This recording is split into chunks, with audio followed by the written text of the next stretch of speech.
You again. It seems like every time I talk to you, there's a new crisis. Last time it was after the assassination attempt. Now you're under house arrest. You're back in court tomorrow. How are you doing? Well, Piers, I'll say my life is pretty exciting. You never know what's going to happen the next day. It certainly is. It's certainly unpredictable. Just before I came on air today, you've now been, in addition to the 150 different violence and corruption charges that you're facing, they've now put your name against this murder of a lawyer who was pressing for a case against you for sedition, who was killed on Tuesday by 4 gunmen. What is your response to that? Piers, I don't even know the name of this guy.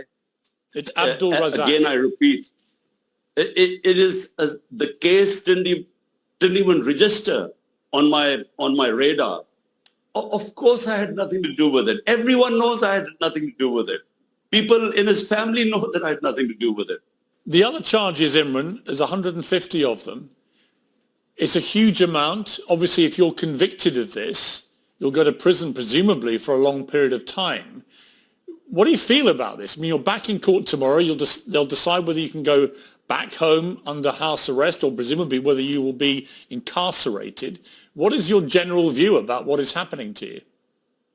I have 17 bail cases tomorrow. Chances are all the judge has to say is that one of the bails, he refuses to give me bail and I go to jail. So I'm mentally prepared.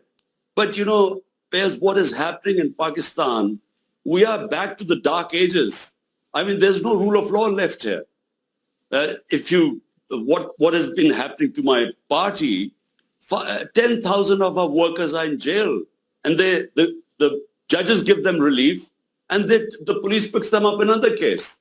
So it is the law of the jungle right now. I mean, it's never happened in this country before. Your critics, your enemies, they say you're getting what you did to others in the sense that the military turned on you, but to start with, you had them on your side, that you, when you came into office, were putting people in prison who shouldn't have been with trumped-up charges and so on. You've heard this charge against you. What is your response to that? First of all, it's never happened, even in military dictatorship, what is happening now. But secondly, you know, 95% of the cases against the opposition I inherited. They were from the previous governments. In fact, when they were in power, there were only 5% of the cases. And it was nothing like what is going on now. If you end up going to jail for a long period of time, what will happen to you, to your party, to the movement, to all of it? Look, Piers, this today, why is this happening? This is happening because my party, PTI, is now the largest party in Pakistan's history. I mean, the ratings the party has today, all the parties on one side, they realize that they are no match for this party. The movement is so powerful today. And that is the reason why this is happening. Because they are now petrified. The people who removed me are petrified that whenever, and elections are supposed to be in October, whenever there are elections, my party will come back into power. Hence, they are trying to completely dismantle the party. I would say that the support from world leaders has been pretty deafening with its silence in the main. Do you wish you'd had more vocal support from maybe the British Prime Minister Rishi Sunak, the American President Joe Biden? Would that be helpful? Look, you know, Piers, in my 3.5 years as Prime Minister, I discovered one thing, that this morality and the so-called Western values about democracy, constitutionalism, rule of law, fundamental rights against custodial torture, all that is happening in Pakistan today. Yet, I think the interests of the powers, Britain, the US, I think they are more aligned with our military for whatever reasons, maybe because they're supporting them in Ukraine. I always wanted an independent foreign policy because 80,000 Pakistanis died when we joined the US war on terror, and I was against it. So I think maybe that they feel that their interests are more served by the current regime. And whenever that happens, you know, all these professed values go out of the window. I mean, Rishi Sunak is currently in Washington with President Biden. What's your message to both of them if they're watching this? My message is simple.